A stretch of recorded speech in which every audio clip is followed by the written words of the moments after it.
नमस्कार दोस्तों, स्वागत है आप सभी का आपका अपने चैनल वीके ऑनलाइन क्लास में। तो आज की इस वीडियो में हम लोग बात करने वाले हैं दोस्तों अर्जुना करंट अफेयर के बारे में, जो कि छत्तीसगढ़ का विशेषांक है और 2023 का है दोस्तों, जो कि अभी 2023 में जितने भी एग्जाम्स होंगे सबके लिए अत्यंत महत्वपूर्ण है। और एडिशन की बात करें तो यह पहला एडिशन है दोस्तों, जो कि 12 जनवरी को लॉन्च किया गया था। तो आइए दोस्तों देखते चलते हैं। इसमें से बहुत सारे हम लोग क्वेश्चन देखने वाले हैं जो कि इम्पॉर्टेंट है। अगर आप लोग चाहे तो उसको कॉपी में लिख सकते हैं जो आपको इम्पॉर्टेंट पॉइंट लगता है, और बाकी हम लोग आप डिस्कशन करते चलेंगे। तो दोस्तों बिना देरी के बढ़ते हैं आगे और देखते हैं क्या क्या इसमें विशेष है। तो इसमें टोटल दोस्तों लगभग 100 पेजेस हैं। अगर आप लोगों को ये पीडीएफ चाहिए तो मैं बताऊंगा वीडियो के अंत में या फिर वीडियो के बीच में बताऊंगा आप लोग कैसे इसको प्राप्त कर सकते हैं। तब तक दोस्तों हमारे साथ वीडियो में बना रहे। देखते हैं दोस्तों क्या है। पहला छत्तीसगढ़ी ओलंपिक है, फिर छत्तीसगढ़िया ओलंपिक के बारे में दिया गया है। तो इससे जुड़ा कौन कौन सा प्रश्न बना है दोस्तों, इसके बारे में देखते चलते हैं। तो इसमें भी अगर रिंग पूछा जाता है कितने रिंग है दोस्तों ओलंपिक में, हमको तो पता रहता है कितने रिंग होते हैं। तो ओलंपिक का जो लोगो रहता है दोस्तों उसमें टोटल 5 रिंग होते हैं। इसमें भी क्या है, टोटल 5 रिंग है। तो पहला है दोस्तों, बात करते हैं छत्तीसगढ़िया ओलंपिक के बारे में, जो कि 2022-23 में आयोजित हुआ था। आयोजन परिचय के बारे में बात करें तो पहला दिया है आयोजन प्रारंभ। तो कब हुआ था दोस्तों, तो 6 अक्टूबर 2022 को इसका प्रारंभ हुआ था। अगला है दोस्तों इसका समापन की बात करें तो समापन समारोह कब हुआ था, तो 10 जनवरी 2023 को इसका समापन हुआ। अर्थात 6 अक्टूबर से स्टार्ट होकर के 10 जनवरी तक चला है यह। उसी प्रकार बात करें दोस्तों शामिल पारंपरिक खेल, तो इसमें टोटल 14 खेल को रखा गया था, जिसमें कुछ थे जो ग्रुप वाला था अर्थात दलीय था, और कुछ थे जो एकल श्रेणी वाला था। तो इस प्रकार अगर इसमें खेलों की जो संख्या दोस्तों कितनी है, टोटल 14 खेलों का आयोजन इसमें किया गया था। उसी प्रकार बात करें दोस्तों इसके उद्देश्य की, तो उद्देश्य क्या है, छत्तीसगढ़ के पारंपरिक खेल गतिविधियों को ग्रामीण क्षेत्र एवं नगरीय क्षेत्रों में प्रोत्साहित करना। अगला पॉइंट है दोस्तों प्रतिभागियों को मंच प्रदान करना। और अगला है खेल के प्रति जागरूकता बढ़ाना एवं खेल भावना का विकास करना। अगर ये दोस्तों आपके पीएससी के एग्जाम में आता है तो कुछ इस प्रकार से आपसे पूछा जा सकता है कि बताइए कि इनमें से कौन सा छत्तीसगढ़िया ओलंपिक का उद्देश्य नहीं है करके दिया जा रहेगा, जिसमें से ये तीनों रहेगा और एक दूसरा ऑप्शन आपको दिया जा सकता है। तो तीनों को अच्छे से याद रखिएगा दोस्तों, क्या क्या इसका उद्देश्य है उन सबको। अगला है दोस्तों, यहीं से देखते हैं क्या दिया है। प्रायोजक नोडल विभाग की बात करें तो ग्रामीण क्षेत्रों में प्रतियोगिता आयोजन का दायित्व किनको दिया गया था, तो पंचायत एवं ग्रामीण विकास विभाग। ठीक है दोस्तों, याद रखिएगा ग्रामीण यहाँ से, तो यहाँ भी क्या है, ग्रामीण विकास विभाग है। आप लोग ऐसे इसको याद रख सकते हैं। अब ग्रामीण है तो ग्रामीण में क्या होता है दोस्तों, पंचायत होता है, इसलिए यहाँ पर क्या है, पंचायत एवं ग्रामीण विकास विभाग। उसी प्रकार बात करें नगरीय क्षेत्रों में प्रतियोगिता आयोजन का दायित्व, तो नगरीय प्रशासन को है। आप लोग यहाँ से इसको पकड़ सकते हैं दोस्तों, ट्रिक समझ सकते हैं, फिर याद करने का तरीका समझ सकते हैं। तो नगरीय क्षेत्रों में जो प्रतियोगिता आयोजन का दायित्व था वो किनका था, तो नगरीय प्रशासन एवं विकास विभाग का था। अगला है दोस्तों, इसी में देखते हैं क्या है, इसके ग्रुप के बारे में दिया गया है। तो प्रतिभागी समूह की बात करें तो छत्तीसगढ़िया ओलंपिक में आयु वर्ग को 3 वर्गों में बांटा गया था, जिसमें महिला एवं पुरुष दोनों श्रेणी के प्रतिभागी होंगे। तो कितने वर्गों में बांटा गया है, सबसे पहले तो 3 वर्गों में बांटा गया था। प्रथम वर्ग की बात करें तो 18 वर्ष की आयु तक के, ठीक है दोस्तों, क्या प्रथम वर्ग में 18 वर्ष तक की आयु। उसके बाद द्वितीय वर्ग की बात करें, इसमें 18 से 40 आयु, ठीक है, 18 से 40 वर्ष की आयु तक की सीमा वालों को रखा गया था। उसी प्रकार तृतीय वर्ग की बात करें तो 40 वर्ष से अधिक उम्र वालों को रखा गया था। तो अब अगला बात करते हैं दोस्तों पुरस्कार राशि की। तो इसमें कितना रुपये इनाम दिया जाता था इसके बारे में बात करते हैं। तो राज्य स्तरीय प्रतियोगिता में प्रत्येक आयु वर्गवार पुरस्कार राशि तो कितनी है दोस्तों, तो दलीय में अर्थात जो ग्रुप वाला खेल था उसमें अगर आप लोग प्रथम आते तो 10,000, द्वितीय का 7,500 और तृतीय का 5,000। उसी प्रकार एकल के लिए था दोस्तों 1,750 और 500 रुपये, यह पुरस्कृत राशि था। उसी प्रकार अगर और बात करें तो कौन कौन सा खेल था दोस्तों, आप लोग यहाँ से देख सकते हैं, क्योंकि हम लोग एक एक को बताते रहेंगे तो बहुत ज़्यादा लंबा हो जाएगा वीडियो। तो आप लोग देख सकते हैं, इसको स्क्रीनशॉट करके रख सकते हैं, या फिर इस पीडीएफ को प्राप्त करने के लिए आप जो बताऊंगा वहाँ पर आप लोग जा कर के प्राप्त कर सकते हैं। तो देख सकते हैं दोस्तों इतने सारे खेल यहाँ हुए हैं अभी छत्तीसगढ़िया ओलंपिक के अंतर्गत। अब बात करते हैं दोस्तों यहाँ पर जो इम्पोर्टेंट है उसके बारे में। तो यहाँ दिया है खेल आयोजन स्तर एवं अवधि। तो ये जो आपको लेवल दिख रहा है दोस्तों, यहाँ से लेवल स्टार्ट होता है, कौन कौन से लेवल था करके। तो सबसे पहले राज्य युवा मितान क्लब स्तर है, फिर जोन स्तर, फिर विकास खंड या फिर नगरीय कलेक्टर स्तर है, जिला स्तर, संभाग स्तर, फिर राज्य स्तर। तो टोटल 6 स्तर में यहाँ बटा हुआ था। और ये खेल की अवधि दोस्तों कब से कब तक चली है वहाँ ये है। तो 6 से 11 अक्टूबर 2022 तक चला था दोस्तों राजीव युवा मैदान क्लब स्तर। फिर 15 से 20 अक्टूबर जोन स्तर है। उसी प्रकार 27 से 10 नवंबर तक है विकास खंड स्तर। 17 नवंबर से 26 नवंबर तक है जिला स्तर। 5 दिसंबर से 14 दिसंबर 2022 संभाग स्तर। और उसी प्रकार 28 दिसंबर से 6 जनवरी ये था दोस्तों आपका राज्य स्तर। अर्थात 6 चरणों में टोटल यह कंप्लीट हुआ था। उसी प्रकार दोस्तों यहाँ पर बात कर लेते हैं थोड़ा सा और इसके बारे में है। तो ये दिया दोस्तों उद्घाटन समारोह। तो कब था दोस्तों 8 जनवरी 2023। कब? Balbir Singh Juneja indoor stadium Raipur. उसी प्रकार समापन की बात करें तो समापन कब था दोस्तों 10 जनवरी 2028 स्वामी विवेकानंद स्टेडियम कोटा रायपुर। अब आप बोलेंगे सर ये तो 6 तारीख से स्टार्ट हुआ था, आप 8 कैसे बता रहे हैं? तो अगर ऊपर को हम लोग पढ़े थोड़ा सा तो देख सकते हैं यहाँ पास हमको क्या दिया है। राज्य स्तरीय छत्तीसगढ़ ओलंपिक का आयोजन पूर्व में 28 दिसंबर 2022 से 6 जनवरी 2023 तक प्रस्तावित था, जिसमें आंशिक संशोधन अनुसार यह आयोजन 8 से 10 जनवरी 2023 तक राजधानी रायपुर के विभिन्न खेल मैदानों के साथ साथ इंडोर स्टेडियम में किया गया। तो इसी कारण से आपको बताया गया दोस्तों 8 और 10 तारीख का जो डेट है उसको। अगला देखते हैं दोस्तों अब क्या है इसके बाद। अब ये दिया दोस्तों उसके लिए आप लोग पढ़ सकते हैं इसको, इतना इम्पोर्टेंट नहीं है जितना कि ऊपर वाला था। तो देखते चलते हैं जो इम्पोर्टेंट पॉइंट है उन सबको लेते चलते हैं। अब है दोस्तों आपको दिख रहा है छत्तीसगढ़ गौरव दिवस 17 दिसंबर 2022 के बारे में बात करते हैं। अब इसका मतलब ये कब था दोस्तों, जब जो कांग्रेस का सरकार बना 4 साल हुआ ना, उसके उपलक्ष्य में यह गौरव दिवस मनाया गया था, जो कि आप लोग ऊपर में लोगो देख सकते हैं। यहाँ पास 4 खुशहाल साल के बारे में बताया गया है। छत्तीसगढ़ शासन का यहाँ पास लोगो है और ये छत्तीसगढ़ महतारी का पीक है। अब देखते हैं दोस्तों इसके बाद इसमें क्या है। तो इसके अंतर्गत दोस्तों ये था मुख्यमंत्री श्री भूपेश बघेल के नेतृत्व में राज्य सरकार के 4 वर्ष कार्यकाल पूर्ण होने पर 17 दिसंबर 2022 को शासन द्वारा छत्तीसगढ़ गौरव दिवस का आयोजन किया गया। मोस्ट इम्पॉर्टेंट लाइन है दोस्तों ये वाला जो डेट है 17 दिसंबर 2022 को कितना साल हुआ और उसके साथ ही क्या दिवस मनाया गया, तो गौरव दिवस मनाया गया। छत्तीसगढ़ गौरव दिवस का आयोजन किया गया यह। अगला है विदित हो कि मुख्यमंत्री श्री भूपेश बघेल के नेतृत्व में राज्य सरकार ने 17 दिसंबर 2018 को काम का शुरू किया था।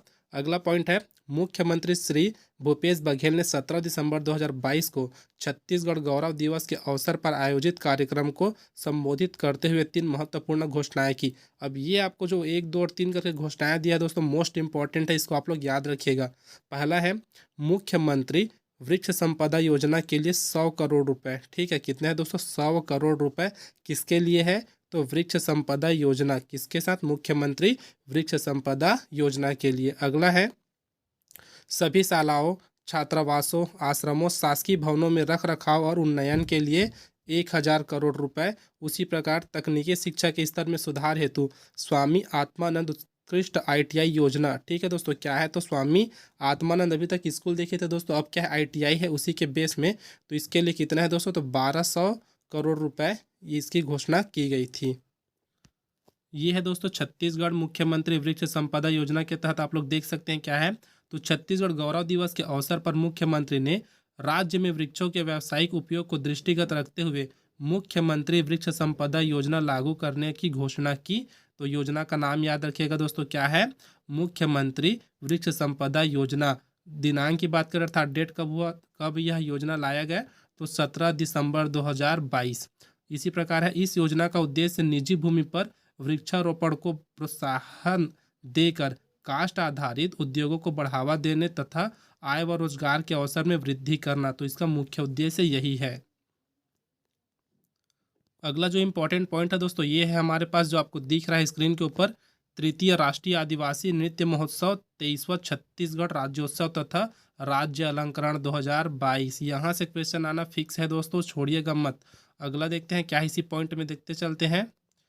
यह दोस्तों छत्तीसगढ़ राज्य स्थापना दिवस के अवसर पर 1 से 3 नवंबर 2022 तक राजधानी रायपुर के साइंस कॉलेज मैदान में 23वें राज्योत्सव, इसको याद रखिएगा सबसे इंपॉर्टेंट है दोस्तों कौन से नंबर का है, तो 23वां राज्योत्सव एवं जो क्या बोलते हैं तृतीय राष्ट्रीय आदिवासी महोत्सव। ठीक है, तो आदिवासी महोत्सव कौन सा था, यह तृतीय है। ठीक है, तो यहाँ से 23वां और यहाँ से तृतीय दोनों को याद रखिएगा। तथा राज्य अलंकरण समारोह आयोजित किया गया फिर आयोजित हुआ। अगला पॉइंट इसी में देखते हैं दोस्तों क्या है। विदित हो कि राष्ट्रीय आदिवासी महोत्सव के समापन दिवस अर्थात 3 नवंबर 2022 को मुख्यमंत्री द्वारा यह घोषणा किया गया कि राज्योत्सव की विभागीय प्रदर्शन एवं स्टॉल जो कि 1 से 3 नवंबर 2022 तक प्रस्तावित था उसे 6 नवंबर तक बढ़ाया जाएगा। इस प्रकार दोस्तों उन्होंने क्या किया था, तो घोषणा किया था। देखते हैं दोस्तों इसका जो मुख्य पॉइंट उसके बारे में चलते हैं। तो ये है दोस्तों इसका जो मुख्य पॉइंट है वो तृतीय क्या है, तो राष्ट्रीय आदिवासी नृत्य महोत्सव है। 23वां कौन सा है, तो छत्तीसगढ़ राज्योत्सव विभागीय प्रदर्शनी। और उसके बाद है दोस्तों राज्य अलंकरण। तो ये दोस्तों कब से कब तक चला, तो 1 से 3 नवंबर चला था। उसी प्रकार इसकी बात करें अर्थात विभागीय प्रदर्शन जो है राज्योत्सव के बारे में, तो 1 से 6 नवंबर तक चला, 6 दिवसीय था। और राज्य अलंकरण की बात करें तो ये क्या था दोस्तों, 1 नवंबर को ही संध्याकालीन था। अब यहाँ से आप लोग देख सकते हैं दोस्तों, आराम से पढ़ सकते हैं इसमें कितने कलाकार भाग लिए थे, कितने देशों से आए थे। तो एक पॉइंट देखते हैं जो कि इम्पोर्टेंट है यहाँ से। इस महोत्सव में देश के सभी राज्यों एवं केंद्र शासित प्रदेशों के 1400 कलाकार, ठीक है। तो भारत के अंदर से कितने आए थे, 1400 कलाकारों ने भाग लिया था। उसी प्रकार अगर बात करें तो 10 देशों के 100 कलाकार, इस प्रकार कुल 1500 कलाकारों ने प्रस्तुति दी। तो 1400 जो है दोस्तों सिर्फ भारत के कलाकार थे और 100 कलाकार भारत से बाहर के थे जो कि 10 देशों से आए हुए थे। तो इस प्रकार अगर आपसे पूछा जाता है टोटल कितने कलाकारों ने भाग लिया, तो 1500 है। भारत के कितने थे, तो 1400, और 100 कितने थे, तो विदेश के 100 थे। उसी के बारे में कुछ और है दोस्तों जिसको देखते चलते हैं। हम लोग को यहाँ पास दिया है जो कि बहुत अच्छे तरीके से दिया है दोस्तों। अगर आप लोग को पीडीएफ मिलता है, फिर बुक आपको जहाँ भी मिलता है आप लोग जाकर खरीद सकते हैं, क्योंकि इसमें से बहुत ज़्यादा क्वेश्चन आता है सीजी के एग्जाम्स में। आयोजन तिथि दिया है दोस्तों 1 से 3 नवंबर। आयोजन स्थल क्या है, साइंस कॉलेज मैदान रायपुर। और ये आपको दिया है दोस्तों कुल शामिल श्रेणी अर्थात थीम क्या था, इसके बारे में बात करें तो फसल कटाई से संबंधित आदिवासी नृत्य यह पहला था। और दूसरा थीम क्या था, आदिवासी परंपराएं और रीति रिवाज संबंधी नृत्य। तो इसके बारे में अगर कभी भी आपको थीम पूछा जाता है तो यहाँ पास 2 थीम था दोस्तों। पहला क्या था, तो फसल कटाई से संबंधित आदिवासी नृत्य था। और दूसरा क्या था, आदिवासी परंपराएं और रीति रिवाज संबंधी नृत्य। इनको याद रखिएगा। शामिल देश कौन कौन से हैं दोस्तों, तो जब यहाँ पास आप लोग देख सकते हैं कि कौन कौन से देश यहाँ पास आए थे। उसी प्रकार अगर देखें तो मुख्य अतिथि की बात करें उद्घाटन समारोह की, अगर आपसे पूछा जाता है कि उद्घाटन समारोह में मुख्य अतिथि कौन थे, तो आप लोग देख सकते हैं कौन थे, जो कि छत्तीसगढ़ के वर्तमान मुख्यमंत्री हैं श्री भूपेश बघेल जी। ये क्या थे दोस्तों, तो मुख्य अतिथि थे उद्घाटन समारोह की। उसी प्रकार अगर बात करें मुख्य अतिथि की बात करें समापन समारोह की, ठीक है। ये तो उद्घाटन में हमारे जो मुख्यमंत्री है वो आए थे। और जो समापन की बात करें तो ये मुख्यमंत्री है दोस्तों झारखंड के, ठीक है। और उनका नाम क्या है, तो श्री हेमंत सोरेन। ये क्या है दोस्तों, मुख्यमंत्री है झारखंड के, जो कि समापन समारोह के मुख्य अतिथि के रूप में आए थे। अब यहाँ पास उसकी राशि की बात करते हैं दोस्तों। तो कुल पुरस्कृत राशि 20 लाख रुपए थी, जिसको वर्गों में बांटा गया था। प्रथम के लिए 5 लाख रुपए, द्वितीय के लिए 3 लाख रुपए और तृतीय के लिए 2 लाख रुपए की राशि यहाँ पर से प्रदान की गई। ये है दोस्तों पुरस्कृत राज्य या फिर केंद्र शासित प्रदेश जिनको जिनको पुरस्कृत किया गया है। तो पहला थीम के ऊपर जो है दोस्तों फसल कटाई से संबंधित आदिवासी नृत्य है। इसके लिए प्रथम स्थान किन्होंने प्राप्त किया है, तो छत्तीसगढ़ ने प्राप्त किया है, जिसमें कर्मा नृत्य ने प्राप्त किया दोस्तों प्रथम स्थान। द्वितीय की बात करें तो ढेंगसा नृत्य है जो कि उड़ीसा राज्य से है। और तृतीय स्थान की बात करें तो गद्दी नृत्य जो कि हिमाचल प्रदेश से है। कौन सा थीम है दोस्तों, थीम को याद रखिएगा, फसल कटाई से संबंधित आदिवासी नृत्य। दूसरा थीम अर्थात दूसरा श्रेणी की बात करें तो आदिवासी परंपराएं और रीति रिवाज से संबंधित नृत्य है, जो कि दूसरा थीम था हमारा। अब इसमें जो प्रथम स्थान हासिल किया है दोस्तों वो कौन सा है, तो तमांग सेलो नृत्य है जो कि सिक्किम राज्य से संबंधित है। इन्होंने प्रथम स्थान प्राप्त किया है। दूसरा है दोस्तों घुड़का नृत्य जो कि उड़ीसा से है, और यह इन्होंने द्वितीय स्थान प्राप्त किया है। तृतीय स्थान की बात करें तो हमारे देख सकते हैं दोस्तों झारखंड राज्य से प्राप्त हुआ है, जो कि दमकच नृत्य है। इन्होंने तृतीय स्थान प्राप्त किया है यहाँ पास। उसके बाद यहाँ पास दिया है ज्यूरी सांत्वना सम्मान दिया गया है असम और गुजरात को। और ये दोस्तों अभी हम लोग देख चुके हैं ऊपर, इसके बारे में थीम के बारे में देख चुके हैं, पुरस्कृत राशि के बारे में देख चुके हैं। अगर आप लोग और डिटेल से पढ़ना चाहते हैं तो इसको प्राप्त करके आप लोग पढ़ सकते हैं, जो कि आपको मिल जाएगा हमारे टेलीग्राम चैनल पे। तो दोस्तों अगला देखते हैं। ये है दोस्तों कार्यक्रम के मुख्य अतिथि एवं अध्यक्षता। तो इसके बारे में भी बात कर लिए दोस्तों। थोड़ा सा और देख लेते हैं, इसमें कुछ कुछ चेंजेस है जो कि वहाँ पास नहीं हो पाया था ऊपर में, जो कि हम लोग नहीं बता पाए थे। 1 नवंबर 2022 को राष्ट्रीय आदिवासी नृत्य महोत्सव एवं राज्योत्सव का भव्य उद्घाटन कार्यक्रम आयोजित हुआ। अब मुख्य अतिथि की बात करें तो कौन थे दोस्तों? मुख्यमंत्री श्री भूपेश बघेल जी थे मुख्य अतिथि उद्घाटन में। अध्यक्षता किन्होंने की थी? तो डॉक्टर चरणदास महंत ने की थी, जो कि विधानसभा अध्यक्ष हैं छत्तीसगढ़ के। उसी प्रकार दोस्तों 1 नवंबर को शाम 7 बजे राज्योत्सव के अवसर पर राज्य अलंकरण समारोह आयोजित हुआ। अब इसके मुख्य अतिथि कौन थे, इसके बारे में देखते हैं। तो राज्यपाल सुश्री अनुसुईया उइके। अध्यक्षता किन्होंने की थी? तो मुख्यमंत्री श्री भूपेश बघेल ने इसकी अध्यक्षता की थी। याद रखिएगा, पहले में क्या है तो मुख्यमंत्री जी मुख्य अतिथि के रूप में थे, दूसरे में अध्यक्षता के रूप में थे। 3 नवंबर था। 3 नवंबर की बात करें तो 3 नवंबर 2022 को आदिवासी नृत्य महोत्सव का समापन हुआ, जिसके मुख्य अतिथि कौन थे? तो श्री हेमंत सोरेन, जो कि झारखंड के मुख्यमंत्री हैं, और इनमें अध्यक्षता की थी मुख्यमंत्री श्री भूपेश बघेल ने। अगला है दोस्तों छत्तीसगढ़ महतारी की कांस्य प्रतिमा का अनावरण। अनावरण स्थल है दोस्तों कलेक्ट्रेट चौक रायपुर। तिथि की बात करें तो 1 नवंबर 2022 किसके द्वारा किया गया? तो मुख्यमंत्री श्री भूपेश बघेल जी के द्वारा किया गया।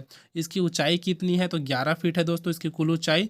निर्माणकर्ता की बात करें तो पद्मश्री JM नेल्सन, जो कि भिलाई से है, इन्होंने इसका निर्माण किया है। अगला देखते हैं दोस्तों क्या है। ये है दोस्तों छत्तीसगढ़ में आयोजित अब तक की आदिवासी नृत्य। ये तो तीसरे क्रम का था दोस्तों। इससे पहले प्रथम कब हुआ था? तो 27 से 29 दिसंबर 2019। फिर दूसरा द्वितीय हुआ था दोस्तों 28 से 30 अक्टूबर 2021। और तीसरा हुआ है 1 से 3 नवंबर 2022 को यह हुआ है। विदित हो कि वर्ष 2020 को कोरोना महामारी के कारण प्रदेश में आदिवासी नृत्य महोत्सव का आयोजन नहीं किया गया था। तो टोटल यहाँ 3 बार हुआ है दोस्तों। आप लोग देख सकते हैं उसका डेट कब से कब तक है। अब यहाँ पर दोस्तों बताया गया है एक बार फिर से कि उसी चीज़ को कि प्रथम पुरस्कार किनको मिला था पहले में, दूसरे में किनको प्राप्त हुआ था, और तीसरे के बारे में तो अभी हम लोग देख चुके हैं। तो एक बार देखते चलते हैं पहले और दूसरे का। तो पहला कब हुआ था? 27 से 29 दिसंबर 2019 को हुआ था। इसमें दोस्तों शामिल देश टोटल 6 देश शामिल हुए थे। श्रेणी के नाम है दोस्तों 3 श्रेणी में था। विवाह एवं अन्य संस्कार पहला, दूसरा है पारंपरिक पर्व एवं अनुष्ठान, और तीसरा है फसल कटाई एवं कृषि। तो 3 श्रेणी में बटा था। प्रथम पुरस्कार की बात करें तो गौर माड़िया छत्तीसगढ़, चंदन सिंह बघेल दल को मिला था। सिंगारी उड़ीसा को मिला था दोस्तों एक, और उसके बाद कर्मा तिहार बिहार रणधीर दल को यह मिला था। तो यहाँ पर 3 दल को मिला था। पहला जो छत्तीसगढ़ वाले को मिला था चंदन सिंह बघेल दल को। उड़ीसा की बात करें तो ध्याननंद पेड़ा दल, और उसी प्रकार अगर बिहार की बात करें तो बिहार रणधीर दल को यह प्राप्त हुआ था। अब देख सकते हैं दोस्तों द्वितीय जो राष्ट्रीय आदिवासी नृत्य महोत्सव हुआ था उसके बारे में आपको यहाँ से यहाँ तक दिया है। आप लोग इसको अच्छे से पढ़ सकते हैं। हम लोग इम्पोर्टेंट जो फैक्ट है दोस्तों अभी के लिए उसको हम लोग पढ़ते चलते हैं अगले पेज में। अगला है दोस्तों छत्तीसगढ़ राज्य अलंकरण 2022। तो यहाँ से आप लोग देख सकते हैं दोस्तों कि किनको किनको पुरस्कृत किया गया है और किन किन क्षेत्रों में किया गया है। आप लोग एक एक करके देख सकते हैं आप लोग यहाँ तक। ठीक है, बहुत सारे लोगों को दिया गया था। और इसके बारे में जब दिया गया था दोस्तों अवार्ड, तो मैंने एक अलग से वीडियो बनाया था। अगर आप लोग नहीं देखे हैं तो आप लोग सिर्फ अलंकरण के बारे में जा कर के देख सकते हैं। उसमें जितने लोग भी पुरस्कृत हुए हैं उनका आपको लिस्ट मिल जाएगा। तो इसमें हम लोग जो देखते हैं आगे क्या क्या है। यह है दोस्तों मुख्यमंत्री द्वारा राज्य के प्रमुख विभूतियों के नाम पर राज्य अलंकरण की घोषणा। ये आपसे पूछा जा सकता है कि किनके नाम पर और पुरस्कार देने की घोषणा की गई है। तो पहला है दोस्तों लक्ष्मण मस्तूरिया सम्मान दिया जाएगा। किस क्षेत्र में दिया जाएगा? तो लोक गीत के क्षेत्र में। खुमान साव सम्मान दिया जाएगा दोस्तों लोक संगीत के क्षेत्र में। उसी प्रकार है माता का सल्या सम्मान दिया जाएगा श्रेष्ठ रामायण मंडली को, ठीक है, अर्थात मानस मंडली को। उसी प्रकार है हबीब तनवीर सम्मान दिया जाएगा दोस्तों अभिनय और कला के क्षेत्र में। और अंतिम दिया जाएगा दोस्तों जिसकी घोषणा की गई है वो है अनुपम मिश्र सम्मान, जो कि वाटर रिसर्चिंग के क्षेत्र में उत्कृष्ट कार्य करने वाले व्यक्ति या संस्था को यह सम्मान दिया जाएगा। तो यहाँ से पूछा जा सकता है दोस्तों कि किन किन सम्मान के बारे में अर्थात दिए जाने के बारे में घोषणा की गई है मुख्यमंत्री जी के द्वारा। उसी प्रकार यहाँ दिया है दोस्तों आप लोग देख सकते हैं। और बहादुर कलारिन के नाम पर राज्य अलंकरण की घोषणा इसके नाम पर भी की गई है। यहाँ पर क्या है देखते हैं। मुख्यमंत्री श्री भूपेश बघेल ने डडसेना कलार समाज की नायिका बहादुर कलारिन के नाम पर अलंकरण सम्मान आरंभ करने की घोषणा की है। यह सम्मान 1 नवंबर को राज्य स्थापना दिवस के अवसर पर आयोजित समारोह में प्रदान किया जाएगा। मतलब अब जब होगा दोस्तों 2023 में तब यह सम्मान दिया जाएगा। 2022 में यह सम्मान नहीं दिया गया है, लेकिन 2023 से यह सम्मान दिया जाएगा। अगला है दोस्तों फोर्थ की बात करें तो खेलो इंडिया यूथ गेम्स, इसके बारे में बात करते हैं। तो इसमें क्या रहा छत्तीसगढ़ का स्थान, क्या कितने पदक जीते, इन सब के बारे में एक एक करके देखते हैं। तो आयोजन की तिथि के बारे में बात करें तो 4 से 13 जून 2022 को इसका आयोजन किया गया था। आयोजन स्थल है दोस्तों पंचकुला हरियाणा। शुभंकर दिया है दोस्तों धाकड़ और द बुल। ठीक है, क्या है दोस्तों शुभंकर की बात करें धाकड़ द बुल है। आयोजन दिवस है अर्थात 10 दिवसीय है आयोजन रहा। तो हम लोग यहाँ से जो इम्पोर्टेंट पॉइंट उतना कलेक्ट कर लिए आयोजन और अंतिम दिन के बारे में। शुभंकर भी देख ले दोस्तों, यहाँ से पूछा जाता है ना, शुभंकर को याद रखिएगा क्या था इसका शुभंकर, तो धाकड़ द बुल। अब इसमें छत्तीसगढ़ का स्थान देखे तो 22वें नंबर में था दोस्तों छत्तीसगढ़। ठीक है, इसमें खेल में कितने नंबर में था तो 22वें नंबर पर था। अब उसके बाद देखिए दोस्तों स्वर्ण पदक की संख्या कितनी है छत्तीसगढ़ के हाथों, तो 2, रजत पदक 3 और कांस्य पदक 6। तो ये है दोस्तों किन किन खेलों में है आप लोग देख सकते हैं। ज्ञानेश्वरी यादव है, रणवीर है, सरिता पोयाम और मोनू नेताम। तो 4 है दोस्तों जिनको यह प्राप्त हुआ है। उसी प्रकार इन दोनों में अब इसकी बात करें अर्थात कांस्य पदक की, तो आप लोग देख सकते हैं राधिका दुबे, राजा भारती, सरिता पोयाम, गतका दल, बालक दल, बालिका दल। तो इसमें आप लोग को अच्छे से देख सकते हैं कि किस किस विभाग में इनको प्राप्त हुआ है। टोटल बात करें यहाँ से जो इम्पोर्टेंट बनता है वो आपका ये है कि कौन से स्थान में रहा और स्वर्ण पदक की संख्या कितनी है, तो 2, और रजत पदक की संख्या 3 और कांस्य पदक की संख्या 6। और यहाँ से ज़्यादातर क्वेश्चन आपको बनेगा दोस्तों, तो यहीं से बनेगा कि कौन से स्थान में रहा या फिर स्वर्ण पदक कितने जीते ये करके। ये है दोस्तों टोटल उसका रैंक। अगर आपसे कभी पूछा जाता है तो पहले रैंक पर था हरियाणा, दूसरे में महाराष्ट्र, तीसरे में कर्नाटक।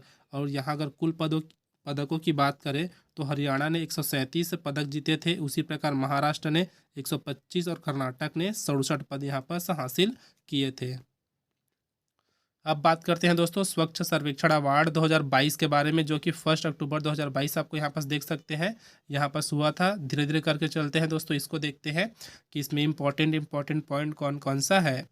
तो ये है दोस्तों जो हेडलाइंस के रूप में देख सकते हैं, भारत का सबसे स्वच्छ शहर कौन है, तो इंदौर लगातार 6वीं बार। ठीक है, तो सबसे ज़्यादा बार इंदौर ने यह अवार्ड जीता है। याद रखिएगा कितनी बार, तो लगातार 6वीं बार उसने यह अवार्ड जीता है अर्थात पहले रैंक पर रही है। दूसरे में है दोस्तों सूरत, देश का दूसरा सबसे स्वच्छ शहर है। और तीसरा है दोस्तों नवी मुंबई, देश का तीसरा सबसे स्वच्छ शहर है। जो छत्तीसगढ़ के स्थान की बात करें दोस्तों, तो हम लोग यहाँ देख सकते हैं नीचे में आप लोग यहाँ से जो कि इम्पोर्टेंट पॉइंट है, छत्तीसगढ़ का सबसे स्वच्छ शहर। ठीक है, तो क्या है बेस्ट परफॉर्मिंग स्टेट की श्रेणी में छत्तीसगढ़ देश में दूसरा स्थान, प्रथम था दोस्तों मध्य प्रदेश। उसी प्रकार छोटे शहरों की श्रेणी में दुर्ग जिले का पाटन, ठीक है कौन सा है दोस्तों, तो दुर्ग जिले का पाटन ईस्ट जोन में पहला, देश में दूसरा स्थान। ठीक है, तो ईस्ट जोन में पहला है और देश में क्या है दोस्तों दूसरा स्थान है पाटन। उसी प्रकार 25 से 50 हज़ार आबादी वाले शहरों की अगर बात करें तो बलौदाबाजार क्या है दोस्तों, तो ईस्ट जोन में सिटीजन फीडबैक अवार्ड से पुरस्कृत किया गया है बलौदाबाजार जिले को। अब यहाँ जो इम्पोर्टेंट है दोस्तों, यहाँ से हमको मिल जाएगा बाकी चीज़। नगरीय निकाय को मिला प्रथम स्थान, भटगांव है दोस्तों जो कि 15,000 से कम आबादी वाले शहरों में पहला स्थान। ठीक है, उसी प्रकार माना कैंप है तो 15,000 से कम आबादी वाले शहरों में पहला स्थान। खैरागढ़ 15 से 25,000 की आबादी वाले शहरों में पहला स्थान। जसपुर नगर 25 से 50,000 की आबादी वाले शहरों में पहला स्थान। कोंडागांव 25 से 50,000 की आबादी वाले शहरों में पहला स्थान। बिरगांव को दिया गया है दोस्तों 50,000 से 1 लाख की आबादी वाले शहरों में पहला स्थान। और अंबिकापुर को दिया गया है 1 लाख से 3 लाख की आबादी वाले शहरों में पहला स्थान। तो इतना है दोस्तों जिसको पहला स्थान प्राप्त हुआ है नगरीय निकाय को। टोटल कितने हैं दोस्तों, तो इसकी जो संख्या है वो क्या है आपको यहाँ पास दिया गया है 7। और एक है दोस्तों जिसको द्वितीय स्थान मिला है वो क्या है रायपुर। तो 10 लाख से अधिक आबादी वाले शहरों में दूसरा स्थान किसको मिला है, तो रायपुर को मिला है। इसको याद रखिएगा इसकी संख्या कितनी है 1, और इससे पहले जो देखिए उनकी संख्या 7 थी। अब बात करते हैं दोस्तों बेरोजगारी दर रिपोर्ट के बारे में। तो भारत में बेरोजगारी दर 2022 का है। ठीक है, अभी तो 23 का जारी नहीं हुआ है, तो 2022 का देखते हैं क्या है। तो जारीकर्ता, यहाँ से क्वेश्चन आता है दोस्तों जारीकर्ता कौन है, अर्थात बेरोजगारी दर रिपोर्ट किसके द्वारा जारी किया जाता है। तो से देख सकते हैं आप लोग क्या है दोस्तों centre for monitoring Indian economy, इसके द्वारा यह जारी किया जाता है। कहाँ स्थित है दोस्तों, स्थिति क्या दे है, तो 31 दिसंबर 2022 की स्थिति में, अर्थात हम लोग इससे पहले का नहीं देख रहे हैं। तो यहाँ कब तक का है, 31 दिसंबर 2022 तक की स्थिति में आपको बताया गया है बेरोजगारी दर भारत में। तो देश में बेरोजगारी दर कितना है, 8.30% है। शहरी क्षेत्रों की बात करें तो 10.09% और ग्रामीण क्षेत्रों की बात करें तो 7.44% बेरोजगारी दर है 31 दिसंबर 2022 की स्थिति में। उसी प्रकार बगल में आप लोग देख सकते हैं दोस्तों, दिया है एम्प्लॉयमेंट रेट 4 जनवरी 2023, अर्थात 4 जनवरी 2023 के डेट में इतना है दोस्तों हमारे यहाँ बेरोजगारी दर। अर्थात भारत की बात करें तो 8.4%।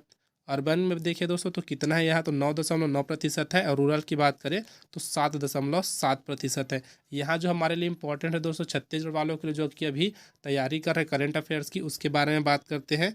तो ये है दोस्तों जो इम्पोर्टेंट है छत्तीसगढ़ का, ठीक है। कितना है, तो 3.4% है इसका बेरोजगारी दर दिसंबर 2022 की स्थिति में। अब उसी प्रकार ये आपको देख सकते हैं दोस्तों कब कब कितना कितना था, आपको दिया गया है बगल में। इस साइड आप लोग देख सकते हैं जनवरी फरवरी, यहाँ पास आपको भारत का दिया है और एक साइड आपको छत्तीसगढ़ का दिया है। तो आप लोग देख सकते हैं दोनों में कितना कितना प्रतिशत रहा बेरोजगारी दर। अगला है दोस्तों चुनाव से संबंधित है, छत्तीसगढ़ विधानसभा अर्थात वर्तमान में दलीय स्थिति क्या है।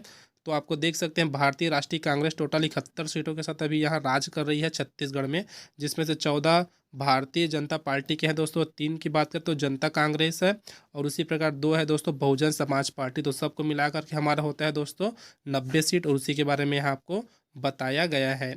अगला देखते हैं दोस्तों, यहाँ पर जो दिया है छत्तीसगढ़ की 5वीं विधानसभा में अब तक हुए उपचुनाव के बारे में। तो 5 बार हुआ, 5 जगह में हुआ है, दंतेवाड़ा, चित्रकोट, मरवाही, खैरागढ़ और भानु प्रतापपुर में। तो आप लोग देख सकते हैं दोस्तों कि कहाँ कहाँ कौन कौन सी पार्टी अभी यहाँ विजयी हुई है। इसको याद रखिएगा दोस्तों, एक लाइन बस याद रखना है कि पंचम विधानसभा छत्तीसगढ़ में अर्थात 18 से 23 वाले में टोटल 16 महिला विधायक हैं। इसको याद रखिएगा, कितने विधायक जो महिला है उनकी संख्या क्या है दोस्तों, 16 है। इसको आप लोग याद रखिएगा। बाकी इधर का आप लोग देख सकते हैं, अगर आप लोग पढ़ना चाहें तब इम्पोर्टेंट है। इसमें से एक क्वेश्चन पिछले बार के पीएससी में आया था दोस्तों, सही जोड़ी बनाने के लिए दे दिया गया था, अर्थात उनका निर्वाचन क्षेत्र और उसी प्रकार बगल में आपको दिया गया था महिला विधायक। तो इस प्रकार से आपको सही जोड़ी बनाने के लिए दिया गया था पिछले साल जो 21-22 का पीएससी का एग्ज़ाम हुआ था उसमें। तो अगर आप लोग देखना चाहते हैं तो देख सकते हैं कि कौन कौन कहाँ कहाँ से निर्वाचित क्षेत्र है, अर्थात उनका जो विधानसभा एरिया है उसको आप लोग देख सकते हैं। अगर दोस्तों अगर आप लोग यह वीडियो देख रहे हैं तो वीडियो को ज़रूर लाइक करना दोस्तों, क्योंकि बहुत मेहनत लगता है एक वीडियो को बनाने में, साथ ही अपने दोस्तों में ज़रूर शेयर करना। अब ये है दोस्तों चर्चित पुरस्कार के बारे में बात करते चलते हैं, क्या है इसके बारे में थोड़ा सा देख लेते हैं। तो ये है दोस्तों यहाँ से हमारा है तेंजिंग नॉर्वे राष्ट्रीय सहायक पुरस्कार 2021 का है, ठीक है। तो पुरस्कृत तिथि कब थी दोस्तों, 30 नवंबर 2022। पुरस्कार प्रदत्त कौन है दोस्तों, राष्ट्रपति द्रौपदी मुर्मू जी के द्वारा यह पुरस्कार दिया गया। अब किनको दिया गया था, ठीक है, किनको दिया गया, अगला पॉइंट है। तो सुश्री नैना सिंह धाकड़ को यह पुरस्कार दिया गया। अगला देखते हैं दोस्तों इसका जो क्षेत्र है वो कौन सा है, तो लैंड एडवेंचर के क्षेत्र में यह दिया जाता है। अब इसमें जो राशि है दोस्तों अर्थात पुरस्कृत राशि है उसकी लागत कितनी है दोस्तों, 15 लाख रुपए है। देखते हैं दोस्तों अगला क्या है, नैना सिंह धाकड़ द्वारा पर्वतारोहण, तो माउंट एवरेस्ट जो जिसकी ऊंचाई कितनी है दोस्तों 8,848 मीटर यहाँ दिया है, लेकिन अब वो कितना 2 मीटर बढ़ गया है, लगभग 8,850 मीटर हो गया है। अगला है दोस्तों माउंट होथले की अगर देखें तो 8,516 मीटर इन्होंने चढ़ाई की है।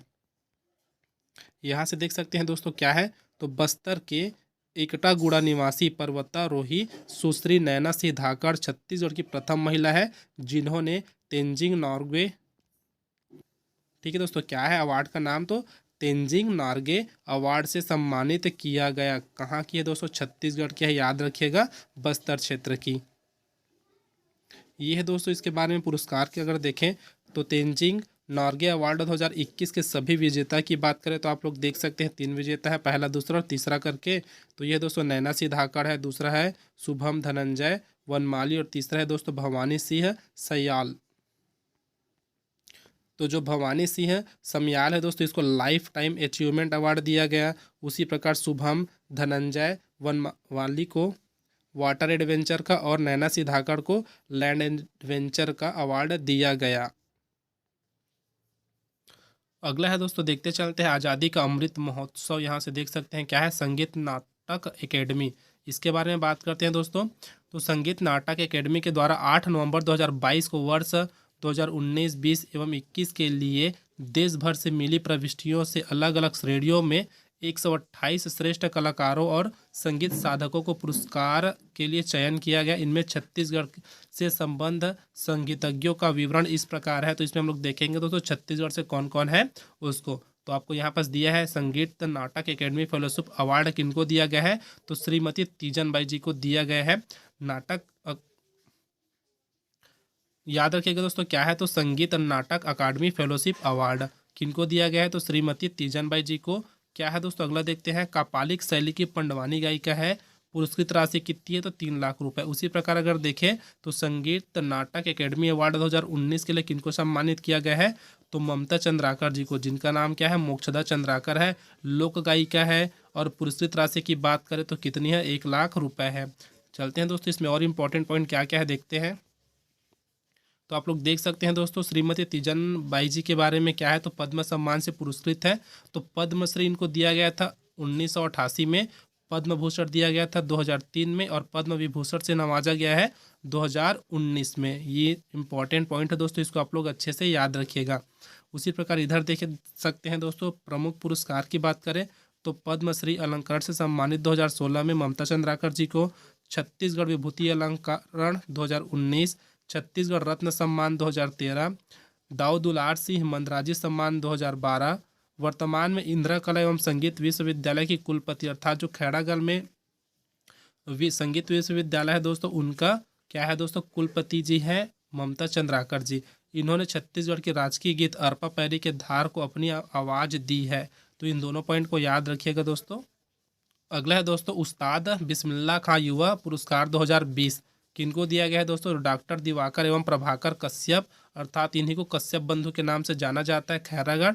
और पुरस्कृत राशि कितनी है दोस्तों, तो 25,000 रुपये है, आप लोग यहाँ से देख सकते हैं। तो दोस्तों अगर आप लोग को आगे का वीडियो देखना है, अर्थात इसी सेक्शन को आगे बढ़ाना है, तो हमारे चैनल को जरूर सब्सक्राइब करके रख सकते हैं, ताकि आप लोग अगला वीडियो जैसे ही अपलोड होता है आपको उसका नोटिफिकेशन मिल सके। तो आज की वीडियो में बस इतने हैं दोस्तों। वीडियो अगर आपको हेल्पफुल लगा हो तो वीडियो को जरूर लाइक करें, साथ ही अपने दोस्तों में ज़रूर शेयर करें।